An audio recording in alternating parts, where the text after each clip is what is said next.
पहले ये वीडियो देखो भाई। क्या होगा? ड्रामा करेगा। अरे हीरोज ही तुमने गलत चुने हुए हैं, तुम्हारा थॉट प्रोसेस ही गलत है। तुम शुरू से फ्रॉड हो, शुरू से पकड़े गए हो। बाबर आजम तो हावी करता है अपने आप को, बॉलर्स को अपने ऊपर हावी करता है, क्योंकि ना वो स्विप शॉट्स खेलता है, ना वो रिवर्स शॉट्स खेलता है, ना वो डाउन द विकेट निकलता है। तो मेरा बाबर ने जितने भी रन करे ना इस बैट पैच में 80 भी करे 50 पर बैटिंग करा जाके बाबर देख is लो। not- हाँ। सो बहुत से लोग बाबर की बैटिंग भी देखने आए। एक बीच में वो कंट्रोवर्सी भी हो गई कि जब बाबर आजम एक स्कोर के ऊपर अपील हुई उनके खिलाफ तो आउट नहीं थे, तो रमीज राजा ने एक जगह पे बोला देखो जी ये ड्रामा करेगा। अब उन्होंने किसको बोला ये जाहिर क्लियर नहीं है, सिर्फ ऑडियो आ रही है, नो वन नोस के किसके बारे में बोला। लेकिन मैं इंडियन मीडिया देख रहा था, वो ये कह रहे थे कि रमीज ने बाबर आजम के बारे में ऐसा बोला। सो ये तो आपकी एक्सपेक्टेशन है, क्योंकि बाई चांस उस वक्त वो हुआ था। वैसे रमीज बाबर को बहुत पसंद करते हैं, उनका बहुत फेवर करते हैं। सो मैं इसको इस तरह से नहीं ले रहा कि उन्होंने बाबर आजम के बारे में बोला, क्योंकि वो कमेंट्री पे नहीं बैठे थे, वो थोड़ा दूर डिस्टेंस पे थे। ऑडिबल जरूर रही उनकी बात, मगर वो पता नहीं किसी और से बात कर रहे हैं, कोई चीज देख के बात कर रहे हैं या क्या कह रहे हैं। वो कमेंट्री तो कर नहीं रहे कि जो उसने हम ये समझे कि बाबर पे कहा है, बट ऐसी बात हुई। किसको कही उसके ऊपर हम कुछ भी कहें वो तुक्का है, लेकिन बहुत से मैं देख रहा हूँ इंडिया के ऊपर चल रहा है कि रमीज ने बाबर आजम के बारे में बोला कि देखना ड्रामा करेगा, तो वो नॉट आउट था बाबर उस वक्त। खैर बाद में इनको बड़ा नहीं कर पाए थे बाबर, तो ये एक जरूर है। बट ड्यू है उनके ऊपर, 72 इनिंग्स हो चुकी हैं, उनका कुछ सो नहीं आया ओवरऑल तीनों फॉर्मेट में। और 27 इनिंग कितनी हो गई हैं 2022 दिसंबर 2022 से लेकर अब तक टेस्ट में कुछ सो नहीं आया उनका। तो सो उनके ऊपर ड्यू 3000 है। स्कोर भी तो 3000 स्कोर 67 इनिंग्स में वो कर चुके हैं WTC में, और बेस्ट इन सब कॉन्टिनेंट इस एतबार से ठीक रहा है, क्योंकि अभी साउथ अफ्रीका जो खेल के आए थे उनके एक इनिंग में एक टेस्ट मैच में 250 भी थी। ऐसा नहीं उनके बल्ले से रन नहीं आ रहे, रन आ रहे हैं, मगर सो नहीं हो रहा। चूंकि बाबर का सो हम काउंट करते हैं और देखने कब सो होगा वो वहां तक 10 ठीक है। मैचों में उनके 90 से 99 स्कोर है, सेंचुरी तो रह गई। 9 या 10 मरतबा उनके 90 प्लस रन है ओवरऑल सब फॉर्मेट में ठीक है। तो ये है, तो 27 टेस्ट इनिंग हो चुकी हैं, कोई उनका सो नहीं आया। टोटल 106 मरतबा वो स्पिनर्स के हाथों आउट हुए हैं, but his average against spinner is 58। सो इस लिहाज से ठीक है, मगर स्पिनर्स के हाथों ज्यादा आउट होना भी बाबर को देखना है कि यार असल में बाबर का ये हम देखते हैं वो स्वीप नहीं मार रहे। आप देखें रिजवान ने 2 छक्के मारे, दोनों स्लॉग स्वीप पे मारे थे, तो बाबर स्वीप शॉट नहीं मार रहे। और कोहली भी कम मारते हैं, मगर बाबर बिल्कुल नहीं करते हैं। इसीलिए ना प्रभाव जयसूर्या जो श्रीलंका का लेफ्ट आर्म स्पिनर है, उसने बाबर आजम को 6 बार आउट किया हुआ है, नाथन लाइन ने 5 बार आउट। सवाल बाबर से ये है कि यार एक चीज मुझे ये बताओ कि आप अपनी फॉर्म कैसे लाओगे वापस। जिस तरह यहाँ की पिचेस बन रही हैं पाकिस्तान में, तो आप तो नहीं इतनी आसानी से रन कर सकते।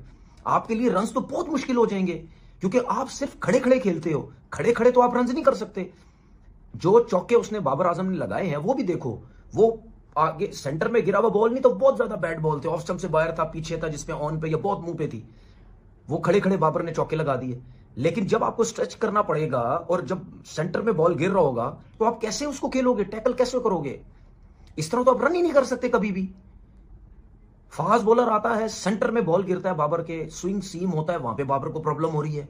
स्पिनर आता है। अब मुझे एक बात बताएं, बाबर की एवरेज टेस्ट क्रिकेट में 50 की एवरेज थी, ठीक है, वो करते करते 42 पे आ गई है।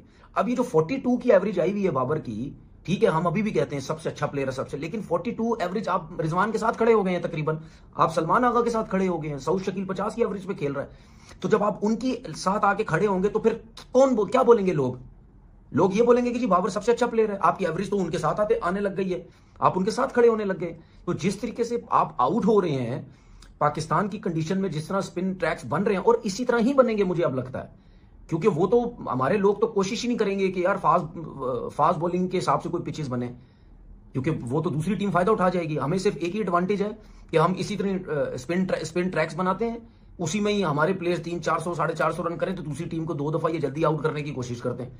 तो हम तो इसी किसी की पिचेस बनाएंगे। तो बाबर जो प्रैक्टिस करता है वो क्या प्रैक्टिस करता है? अभी बाबर ने कोई 40-45 बॉल्स खेली होंगी, कितने स्विप शॉट्स खेल दिए बाबर ने, कितने रिवर्स स्विप खेल दिए, कितनी डाउन द विकेट निकल के खेल लिया। तो ऐसे तो भाईजान आपसे रन नहीं होंगे। दूसरे भी इसी विकेट पे खेल रहे हैं, कोई हल तो निकालो ना। खड़े खड़े कुछ भी नहीं होगा। जब तक आप हल नहीं निकालोगे आप इसी तरह ही आउट होते रहोगे, और आपकी एवरेज अब जो 42 पे है वो आप 42 से 40 से नीचे आ जाओगे, आप 35-35 पे चले जाओगे। तो क्या करोगे फिर? T20 से आपको बाहर किया है, आप टेस्ट क्रिकेट भी आप खेल रहे हो, 2 टेस्ट मैचेस में आपने कुछ नहीं किया, वहां से आपको यहां से भी बाहर करने की सोचने लग जाएंगे, यार वो तो पता नहीं कितनी इनिंग्स हो गई है टेस्ट की, वो तो 50 तक नहीं कर पा रहा। पहले यही पाकिस्तान मीडिया थी, जब भाई विराट कोहली के साथ बाबर आजम का कंपेयर करते करते थकती नहीं थी। अब यही सोशल मीडिया है पाकिस्तान की, जब कहती है कि बाबर आजम विराट कोहली के बराबर भी नहीं है। भाई अगर बाबर आजम इंडिया में होता ना, अगर हमारी किसी धोनी जैसे कैप्टेंसी में खेला होता ना, तो बाबर आजम आज असल में किंग होता, सुपरस्टार होता बाबर आजम। भाई देख रहे हो, ऐसे ऐसे दोगले लोग हैं भाई। पहले कंपेयर करा लो बाबर आजम का कोहली से, अब कोहली के बराबर भी नहीं है। या बस वही घिसे पिटे सवाल कर लिए, तनख्वाह ली, नौकरी पूरी की, अल्लाह लाते खैर सलाह। एक सवाल और कुछ समझ नहीं आ रहा, तो चलो बाबर आजम के बारे में क्या ख्याल है। 24 नंबर पर है वो टेस्ट रैंकिंग्स में, 24 24वें नंबर के ऊपर। सऊद उससे ऊपर है, रिजवान उससे ऊपर है, उनके बारे में नहीं सवाल होता। वो टेस्ट प्लेयर नहीं है, हैं? या वो हॉकी खेलते थे परसों तक और कल उनको टीम में डाल दिया। उनके मुंह से थूक निकलता है, रात को सोते हैं तो राल गिरती है, फटी हुई बनैन होती है, उनके बारे में नहीं कोई सवाल करता। बाबर आजम एक्स्ट्रा प्रेशर डालते रहो उसके ऊपर। यार वो जो मैच बेस्ड सिनेरियोज, उसमें जो प्रैक्टिसेस मेरा ख्याल पड़ी होंगी सोशल मीडिया के ऊपर, जाकर देख लें बाबर आजम की क्या हालत है, आपको पता चल जाएगा। एक्सपेक्टेंसी तब बनानी चाहिए कि जब ना पल्ले कुछ हो।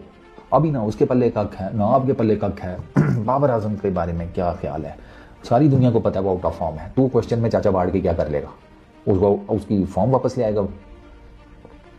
Babar Azam out of form है तो क्या, कैसे देखते हैं भाई, क्या देखेगा वो गरीब का बेचारा, वो डॉक्टर है, तेरे फोड़ा निकला हुआ है। डॉक्टर साहब ये देखे ना जरा, हैं? क्या देखे वो, टीका लगा दे तुम्हें, ये देखे ना जरा। ये वही वाला देखना होता है जैसे बाप जो है वो बच्चों को देखता है, बस जो बीवी कहती है ये इनको देखे ना जरा।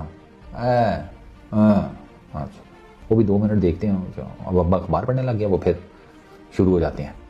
यार जाने दें, अब बस कर दें। बाबर बाबर बाबर, ये बाबर नामा खोल बाबर आजम का कंपेयर बनता भी नहीं था विराट कोहली से। जब तुम लोग कंपेयर करते थे, अब तुम लोगों को समझ में आ गया कि विराट कोहली ने कितनी बड़ी अचीवमेंट हासिल की है।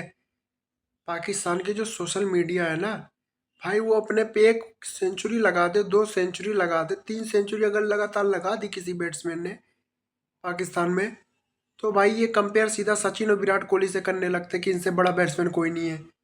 हद है भाई, तुमने बाबर आजम को खुद ही खराब कर दिया विराट कोहली के साथ कंपेयर कर करके पाकिस्तान मीडिया ने।